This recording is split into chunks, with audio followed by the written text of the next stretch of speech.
in the background. Could you say that? What went in the background? Yeah, I think that your videos and the songs that you released were not as aggressive for the public, maybe you could say that, for the public that can't cope with that honesty, like you just said. Mm-hmm. Is that you say, I give up? Oh, I haven't given up.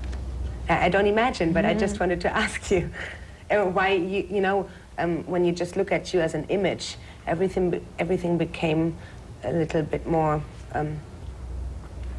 well, you're not playing with that sex thing anymore that much, I think. Well, I am, but I'm doing it in a much subtler way.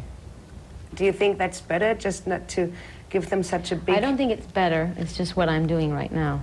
And why? Because I want to. I was waiting for that answer. People told me about it.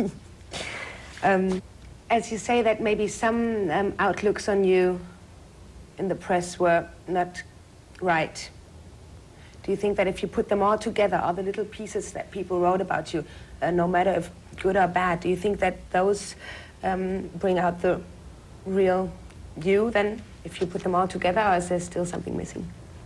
Yes, because none of those people that write about me really know me. So if you want to know me, you can't read about me, you have to know me. But then, actually, one could think that you didn't give the people such a hard time to know you because you expressed everything very freely. Yes, but I expressed myself, but one can never express their ideas completely in one interview. And you have to understand that my words are then taken and reinterpreted to other people through the mind of the writer who's writing about me or the newscaster who's reporting on me. It's not a completely honest it's not a completely honest transference of ideas, and things get, it's like if I told you a secret in your ear and then you turned to that guy and you told a secret in his ear and then she turned and it went around the room, by the time it got out to that person it would be a completely different idea. You see, and that's what happens with people who are famous or in the public eye. Everything is misunderstood and reinterpreted, and so it's never exactly what you want to say. And is there any way how to go around that for you? No, there is no way. Fame is a form of misunderstanding. And do you sometimes then suffer because of your fame? Do you say... Absolutely, because people come up to you on the street and they think they know you and they don't. And so sometimes you think that things should have gone different in your life? Should have gone different? Yeah. Maybe you hope they would have gone different? Well, yeah, sometimes, but this is the career that I've chosen for myself, so I have to accept that this goes with it. Yeah, but, I mean, you made a lot of decisions on your way. When you look back on them, do you think all the decisions were right? Or do you think that... They were all decisions that I was meant to make, yes. Because that's also something I was wondering personally, because I always read about you saying, well, I'm just doing what I want to do. Mm-hmm. But I was always wondering, because I would like to do that too, you know, just always do what I want to do. And I have the feeling I do that, but then sometimes I don't know what I want to do. How do you get that security? You don't. You just keep trying things. Maybe it's not something you want, but you have to, if you have an idea, if you have a fantasy, if you have a dream, if you have something you want to pursue, you have to do it. And you never came to crossroads where you said, oh, I don't know which way to go now. I would like to go the way I want to, but I don't know which. No. What, is that something inside your stomach that tells you, yes? No, it's something inside my heart. Yeah, or heart, maybe. And then you just go It's just for it. instinct. And do you think that you, or on what do you think you missed out on because of your career? Is there anything? Privacy. A little bit more privacy. Do you think that maybe you concentrated too much on that one part, if there's two parts, love and relationships and privacy and friendships, and on the other side there's career and going through tough things, and do you think that you maybe put too much energy in that one field and lost the other one? Sometimes, yeah.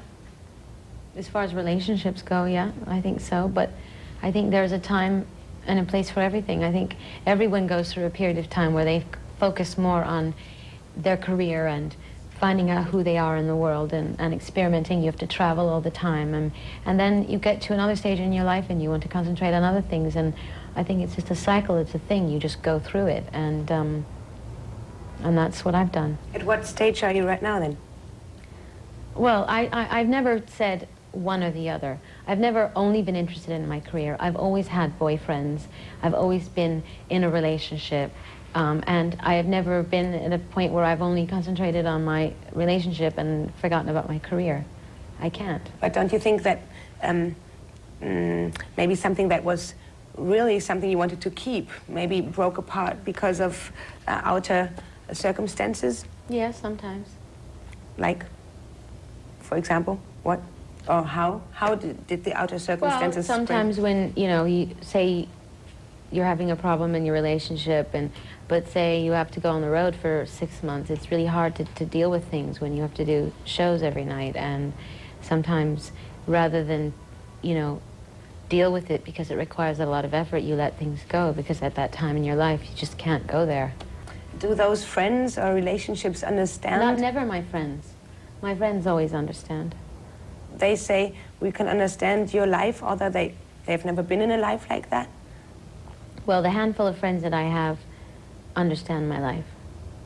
Did you have to explain that to them? Well, they have to be around me. They've been around. They've seen what I go through. They see how I suffer. They see how I've misquoted. They know. They'll be with me in one part of the country, and then we'll read in the newspaper that I'm somewhere else, and they see how insane it is. They're incredibly supportive and sympathetic. And to me, a friend is a person who, if you don't call them for a couple of weeks, they don't get angry at you because they know you're busy, and then when you do speak to them, it's good. Everything's good. It's unconditional love. And I've always had friends like that through the years. And in a relationship, you can't have a person be so selfless, you think? Well, it depends on the person. If you get involved with someone who's immature or insecure about who they are, then of course my life and my lifestyle is going to be a little bit threatening to them, and I have done that. Whereas other people are more secure, and it's easier for them to deal with my career. Those friends of yours that accompanied you the whole time, are those friends that you have since like 10 years? Yeah. Do there ever new friends come into your... Yeah. How do you find out how a person is, if somebody's a good character or if somebody just wants to be part of your... Spend time with them. That's the only way. That's the only way you can have a relationship with anybody, too. You've got to spend time. It takes time to know someone. So you give everybody a chance that would come your way? No, I don't give everybody a chance. I give people chances that I think, you know, see life the way I see it, or I see some sort of understanding in their eye or something. The way you choose friends. How do you know when you want to be friends with someone? Yeah, well, I spend time with them, that's true. Mm-hmm. But then on the other side, I thought that maybe being in a position like you are, you have to have a technique to select, maybe. No. A lot of the people that I end up becoming friends with are people who are introduced to me through other friends. So since they're introduced to me through other people I already trust, it's easier for me to trust them. If you look at people that are maybe in the same stage of popularity as you are, if you could maybe say Prince or Michael Jackson, I mean, maybe you don't consider them there, but they live very strange lives. I mean, they pulled themselves back out of society completely, and they don't seem to be human people anymore. Mm-hmm. Why do you think that they live that way? I don't know. I can't speak for them. Yeah, but I thought maybe, as you don't live like that, I think, maybe you came to a point where it was close to that. Or maybe you came to a point where you thought, oh, I can understand why they... Yeah, I can certainly understand why they feel the need to protect themselves and hide, but I love being around people. I don't want to hide. I've never been that kind of a person. I like doing normal things. I like going for walks. I like riding my bike. I like being out there in the world. I don't want to cut myself off from the world because that's what inspires me. But is that always easy? No, it's a challenge, but you know, I can deal with it.